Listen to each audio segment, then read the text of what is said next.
तो स्वागत है आपका पाठशाला में। आज हम कंप्लीट करेंगे इक्विलिब्रियम ऑफ फोर्सेस और टेंशन क्या होता है उसको, और साथ ही साथ में हम इस न्यूमेरिकल को भी देखेंगे जो आपके बुक में दिया हुआ है। तो शुरू करते हैं। अब देखो, हमने जो लास्ट वीडियो में बात किया था उसमें हमने बात किया था बैलेंस्ड फोर्स का, और मैंने आपको वहाँ पे बताया था अगर फोर्सेस बैलेंस्ड हैं तो हम उसे क्या बोलेंगे, वो इक्विलिब्रियम में है। तो जब इक्विलिब्रियम में होता है देन क्या होता है, then all forces are balanced, all forces are balanced. ये तो हमने लास्ट वीडियो में देखा था ना। हमने क्या देखा था, इसमें जब इक्विलिब्रियम में होता है तो जो भी फोर्स लग रहा होता है आपके एक्स डायरेक्शन में, अगर हम उसको ऐड कर लेंगे that is sum of forces in x direction, अगर हम इसको सम अप कर लेंगे एक्स डायरेक्शन में जितने फोर्स लग रहा है तो किसके बराबर, जीरो के बराबर आता है in case of balanced force.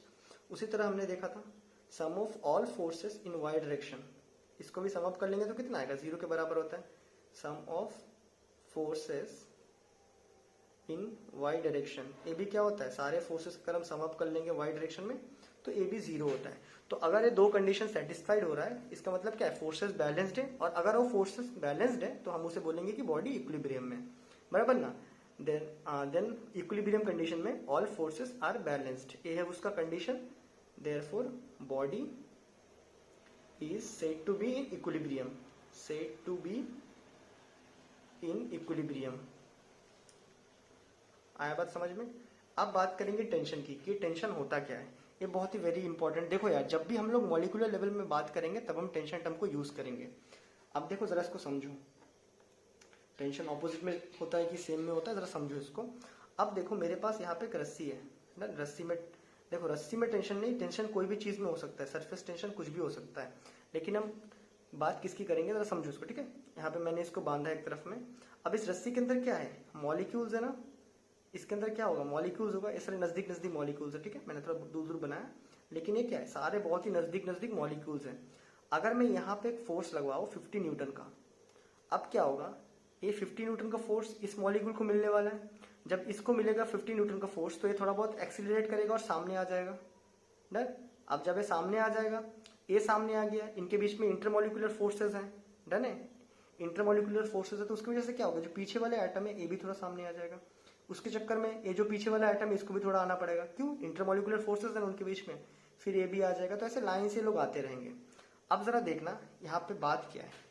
अभी अगर हम बस दो ही एटम की बात करेंगे, ठीक है, समझाने के लिए आपको। यहाँ पे ये जो एटम था स्टार्टिंग में, जब मैंने इस पे 50 न्यूटन फोर्स लगाया थोड़ा सा आगे आ गया। अब देखना ये जो पीछे वाला एटम है ना, ए वाला जो एटम है और ए वाला प्लस वाला एटम को मैंने आगे, मतलब मैंने फोर्स लगाया तो आगे आ गया, उसकी वजह से ये इसका पहले का पोजीशन था, ठीक है। उसकी वजह से इस मॉलिक्यूल को भी आगे आना पड़ा, क्योंकि ये आगे चले गया तो ये जो पीछे वाला खड़ा है इसको भी यहाँ आना पड़ा, तो यहाँ पे लोग आ गए।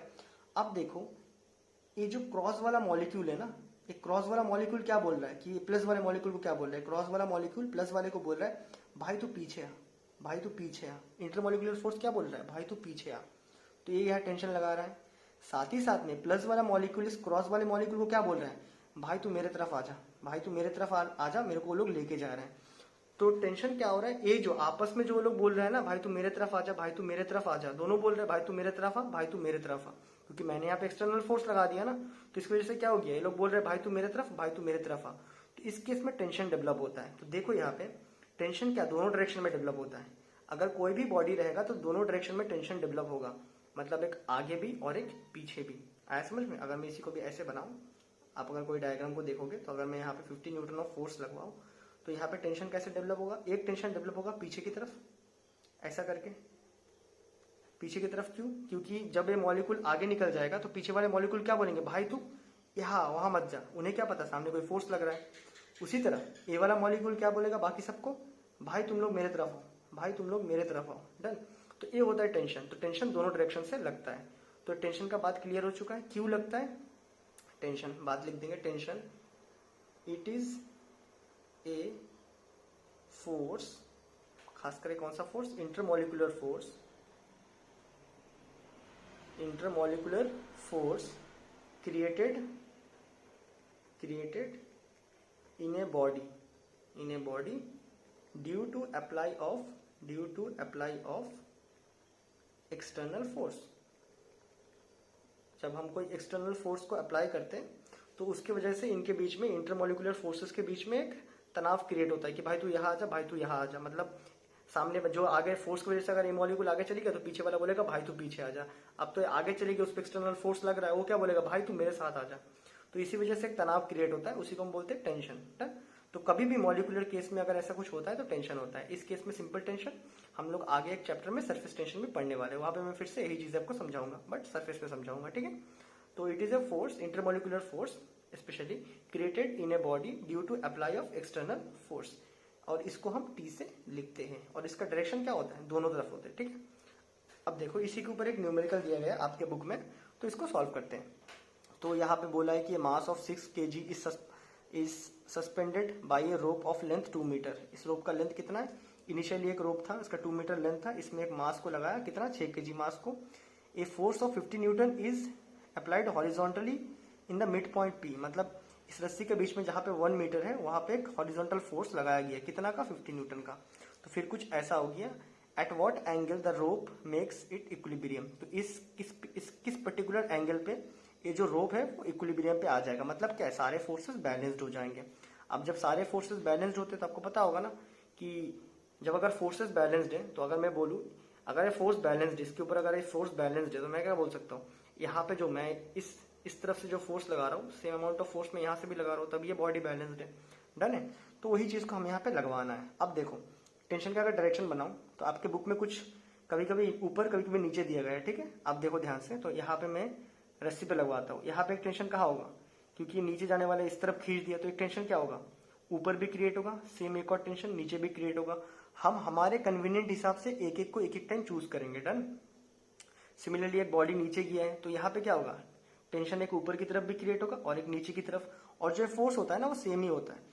यहाँ पे वो ना जो इंटरमोलिकुलर फोर्स होता है सेम होता है ना, थोड़ी ना एक एटम के अंदर इंटरमोलिकुलर फोर्स अलग अलग आएगा, समझ रहे हो ना। हाइड्रोजन बॉन्ड में जितना फोर्स होता है उतना ही फोर्स रहेगा ना। अगर कोई भी मटेरियल है उनके बीच में जो भी मेटेलिक फोर्स है वो कांस्टेंट होता है। तो दोनों टेंशन भी क्या है, उसी की वजह से क्रिएट हो रहा है, तो ये भी क्या होंगे, कांस्टेंट होंगे। डन। अब देखो जरा इसको, अभी आपको यहाँ पे सॉल्व करना है कि इस एंगल को निकालना है, आपको मेन आपको इस एंगल को निकालना है। तो पहले अगर मैं बोलूं इस टेंशन का वैल्यू कितना है, तो अगर आप देखो, अगर आप इसको ढाको तो आपके पास कितना है, T2 इजिकल टू 60 न्यूटन दिख रहा होगा। T2 इजिकल टू 60 दिख रहा है ना। अगर आप इसको ढाक देते हो, ऊपर वाले T2 को अगर ढाक देते हो तो आपको T2 इजिकल टू 60 दिखेगा। वही अगर आप इस T2 को ढाक लोगे तो क्या दिखेगा आपको, फिर आपको थोड़ा अटपटा लगेगा।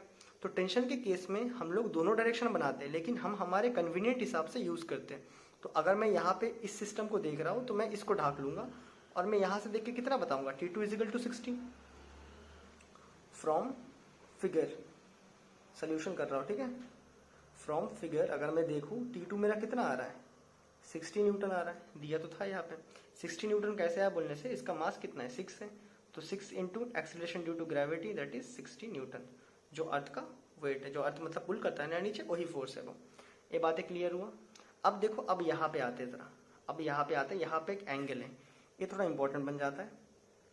अब खास करके मैं इसको सॉल्व आउट करने वाला हूँ। यहाँ पे एक एंगल थीटा है, ये ऊपर से बंधा हुआ है। अब देखो इस केस में मैं किसको लूंगा, एक तो तरीका हो सकता है कि मैं इसको ले लूं। इसको अगर मुझे लेना है ना, अगर मैं इस T1 को लेना है जो कि नीचे वाला डायरेक्शन में दिया है, तो मुझे कहाँ पे ऐसा एक्सटेंड करके लेना होगा। तो मैं नहीं चाहता हूँ कि उतना टफ वर्क मुझे करना पड़े, तो क्या मैं क्या करूंगा, T1 को, ये वाला अप डाउनवर्ड डायरेक्शन के T1 को ढाक लूंगा, मैं बस अपवर्ड T1 को देखूंगा। अगर मैं उसको देखूं तो मुझे कुछ ऐसा दिख रहा है टेंशन, मुझे पता है दोनों टेंशन सेम ही है। डन। और एट ए टाइम वहां पे ऑपोजिट डायरेक्शन भी होता है। तो टेंशन के केस में आपको यूनिट लिखने का टेंशन नहीं लेना है, ठीक है, समझ रहे हो ना। टेंशन के केस में आपको यूनिट लिखने का टेंशन नहीं लेना है। तो अगर मैं यहाँ पे इसको T1 लिख दूं, आया समझ में, ये T1 है। अब लेंथ भी कितना है, ये भी तो 1 है। अब मुझे क्या निकालना है, इसके कॉम्पोनेंट, तो आपको पता होगा ये क्या है, थीटा के साथ बना है, तो ये कितना बन जाएगा, T1 कॉस थीटा। डन। और दूसरा जो कॉम्पोनेंट होता है वो कितना बनता है, T1 साइन थीटा। ये तो हमने किया है रेजोल्यूशन ऑफ फोर्सेस में। अगर मैं यहाँ पे लगवाऊं कि यही वाला पॉइंट को तो इक्विलिब्रियम में आना है ना, नहीं तो पहले तो इसे लटका के रखा था तब भी इक्विलिब्रियम में ही था। अब यहाँ खींच दिया तो इस पॉइंट को इक्विलिब्रियम करना है, दैट इज यहाँ सॉल्व करते हैं at point P summation of, अगर इक्विलिब्रियम में आ चुका है, पूछा है ना इक्विलिब्रियम में आना है उसको, तो कितना एंगल होगा। तो अगर इक्विलिब्रियम में आएगा तो sum of all forces in x direction क्या होना, 0। Sum of all forces in x direction 0 होना। अब इस पॉइंट पे एक्स डायरेक्शन में कितने फोर्स लग रहा है, एक तो मैं 50 न्यूटन यहाँ लगा रहा हूँ, और एक जब मैंने इसको स्प्लिट अप किया था तो मुझे यहाँ पे कितना मिला था, T1 साइन थीटा मिला था, और यहाँ पे कितना मिला था, इस अपवर्ड में कितना मिला था, T1 कॉस थीटा। तो इस पॉइंट पे इसको इक्वल करेंगे तो 50 न्यूटन किसके बराबर है, T1 साइन थीटा के, summation of x, summation of all forces in x direction. आया समझ में, फोर्सेस इन एक्स डायरेक्शन लिख देता हूँ, summation of all forces in x direction 0 के बराबर होना।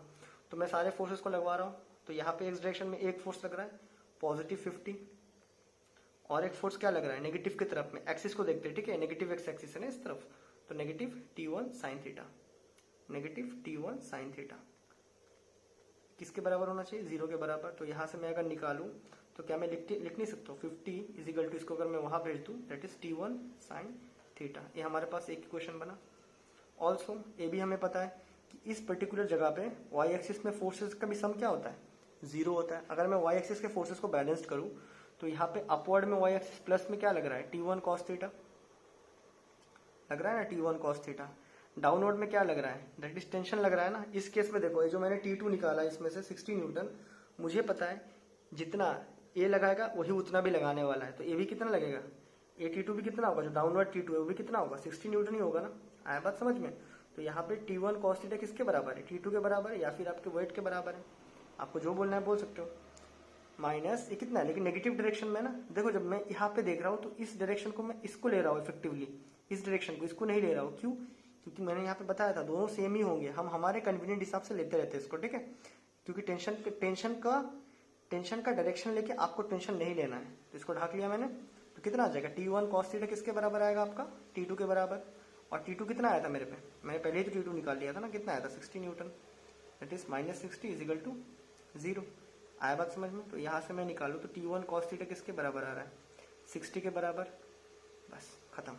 अब देखो अभी आपको क्या करना है, अभी आपको बस करना है इक्वेशन 1/2, इक्वेशन 1/2 करेंगे। इक्वेशन 1 कितना है हमारे पास, 50 is equal to T1 sine theta, और इक्वेशन 2 कितना है, 60 is equal to T1 cos theta. इसको 1/2 करें, डिवाइड कर लिया, एक कटा, तो sine theta by cos theta क्या होता है आपका, टेन थीटा। एक किसके बराबर है, 5/6 है। तो थीटा कितना आ जाएगा आपका, यहाँ से थीटा आ जाएगा आपका tan इनवर्स 5/6। डन। तो इसको आप चाहे तो कैलकुलेटर से निकाल सकते हो, लेकिन आपके एग्जाम में अगर आप इतना निकाल करोगे एनफ है। तो मैं इसको निकाल के दिखाता हूँ आपको कैलकुलेटर से। तो पहले हमें इसको रेडियन मोड में चेंज करना होगा, सेकेंड, ओके, रेडियन में कन्वर्ट हो चुका है। तो कहाँ गया,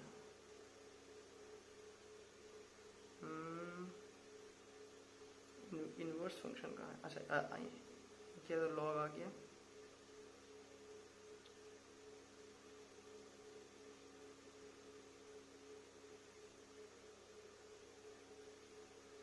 ओके, यहाँ पे आ चुका है, दैट इज tan इनवर्स, मैंने tan इनवर्स दबाया 5/6। तो कितना आ रहा है मेरे पे, 39 दिख रहा है ना, थीटा कितना आ रहा है मेरे पे, 39.8 डिग्री। इतना एंगल पे ये इक्विलिब्रियम पे बन जाएगा। डन।